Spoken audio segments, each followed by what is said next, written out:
ಇವತ್ತಿನ ದಿವಸ ಜೈನ ಸಮಾಜದ ಅಲ್ಪಸಂಖ್ಯಾತರ ಹಕ್ಕುಗಳ ಸಲುವಾಗಿ ಕರ್ನಾಟಕ ಜೈನ ಸಮಾಜ ಹಿತರಕ್ಷಣಾ ಒಕ್ಕೂಟದ ವತಿಯಿಂದ ನಾವು ಚಿಕ್ಕೋಡಿಯಲ್ಲಿ ಅಮರಣಾಂತರ ಉಪವಾಸ ಸತ್ಯಾಗ್ರಹವನ್ನು ಹಮ್ಮಿಕೊಂಡಿದ್ದೇವೆ. ಯಾಕಪ್ಪ ಅಂತಂದ್ರೆ ಕಳೆದ ಹಲವಾರು ವರ್ಷಗಳಿಂದ ಜೈನ ಸಮಾಜ ಒಂದು ಅಲ್ಪಸಂಖ್ಯಾತ ಸಮಾಜವಾಗಿದ್ದು ಘನ ಕರ್ನಾಟಕ ಸರ್ಕಾರದ ವತಿಯಿಂದ ನಮ್ಮ ಸಮಾಜಕ್ಕೆ ಏನು ಸಹಾಯ ಸೌಲಭ್ಯ ಸೌಕರ್ಯಗಳು ದೊರೆಯಬೇಕು ಅದು ಸರಿಯಾಗಿ ನಮ್ಮ ಸಮಾಜಕ್ಕೆ ದೊರಕ್ತಾ ಇಲ್ಲ.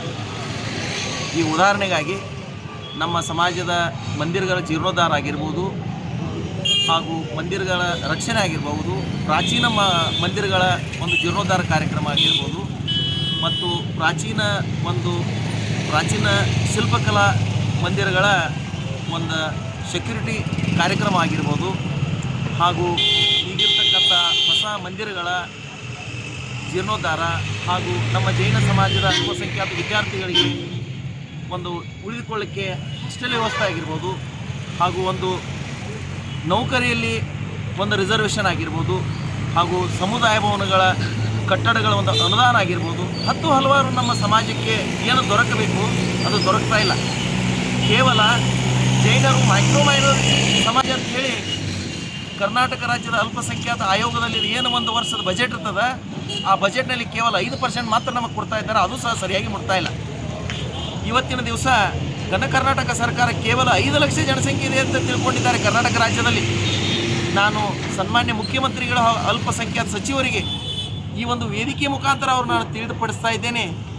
ಸರ್, ಕೇವಲ ಚಿಕ್ಕೋಡಿ ತಾಲೂಕಿನ MP ಕ್ಷೇತ್ರದಲ್ಲಿ ಮಾತ್ರ ಜೈನ ಸಮಾಜದ ವೋಟಿಂಗ್ ಪವರ್ 3.5 ಲಕ್ಷ ಜೈನ ಸಮಾಜದ ವೋಟಿಂಗ್ ಪವರ್ ಇದೆ. ನಮ್ಮದು 3.5 ಲಕ್ಷ ಜೈನ ಸಮಾಜದ ವೋಟಿಂಗ್ ಪವರ್ ಚಿಕ್ಕೋಡಿ ಒಂದೇ MP ಕ್ಷೇತ್ರದಲ್ಲಿ 25 ಲಕ್ಷಗಳಿಗಿಂತ ಹೆಚ್ಚಿನ ಪ್ರಮಾಣದಲ್ಲಿ ಜನಸಂಖ್ಯೆ ಕರ್ನಾಟಕದಲ್ಲಿದೆ. ಅದರಲ್ಲಿಯೂ ಹೆಚ್ಚಿನ ಪ್ರಮಾಣದಲ್ಲಿ ಬೆಳಗಾವಿ ಜಿಲ್ಲೆ, ಬಾಗಲಕೋಟೆ ಜಿಲ್ಲೆ, ಬಿಜಾಪುರ ಜಿಲ್ಲೆಯಲ್ಲಿ ಆ 25 ಲಕ್ಷದ ಏನು ಜನಸಂಖ್ಯೆ ಇದೆ ಅದರಲ್ಲಿ 70% ಕೇವಲ 3 ಜಿಲ್ಲೆಯಲ್ಲಿದೆ.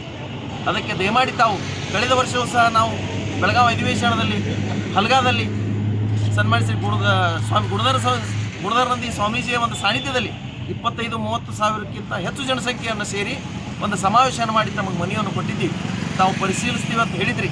ಇವತ್ತಿನವರೆಗೆ ಸಹ ಯಾವುದೇ ಒಂದು ಕಾರ್ಯಕ್ರಮ ಅದರ ಬದಲು ನಡೆದಿಲ್ಲ. ಅದಕ್ಕೆ ನಾವು ಮನನೊಂದು ಸಂಪೂರ್ಣ ಕರ್ನಾಟಕ ರಾಜ್ಯದ ಎಲ್ಲ ಜೈನ ಸಮಾಜ ಮನನೊಂದು ಇವತ್ತಿನ ದಿವಸ ನಾವು ಚಿಕ್ಕೋಡಿಯಲ್ಲಿ ಅಮರನಾಥರ ಉಪವಾಸವನ್ನು ಹಾಕಿಕೊಂಡು ನಮಗೆ ದೊರೆಯಬೇಕಂತ ಸೌಲಭ್ಯ ಕೇವಲ 100 ಕೋಟಿ ಕೊಡ್ತಾ ಇದ್ದೀರಿ. ನಮಗೆ ಅದನ್ನು 400 ಕೋಟಿಗೆ ಏರಿಸಬೇಕು. ಈ ಜೈನ ಅಭಿವೃದ್ಧಿ ನಿಗಮದ ಸ್ಥಾಪನೆ ಆಗಬೇಕು. ಹಾಗೂ ಅಲ್ಪಸಂಖ್ಯಾತ ಆಯೋಗದ ನಿಗಮದಲ್ಲಿ ಇವತ್ತಿನವರೆಗೆ ಒಮ್ಮೆ ಜೈನ ಸಮಾಜದವರಿಗೆ ಅಧ್ಯಕ್ಷವನ್ನು ತಾವು ಕೊಟ್ಟಿಲ್ಲ. ಮತ್ತು ಕಳೆದ 3 ವರ್ಷಗಳಿಂದ ನಾವು ನೋಡ್ತಾ ಇದ್ದೇವೆ, ಎಷ್ಟೋ ಮನವಿಗಳನ್ನು ಕೊಟ್ಟರೂ ಸಹ ಅಲ್ಪಸಂಖ್ಯಾತರ ಆಯೋಗದಲ್ಲಿ ಜೈನರಿಗೆ, ಅಲ್ಪಸಂಖ್ಯಾತ ನಿಗಮದಲ್ಲಿ ಜೈನರಿಗೆ ಒಂದು ನಿರ್ದೇಶಕ ಮಂಡಳಿಯ ಸ್ಥಾನವನ್ನು ಸಹ ಕೊಟ್ಟಿಲ್ಲ.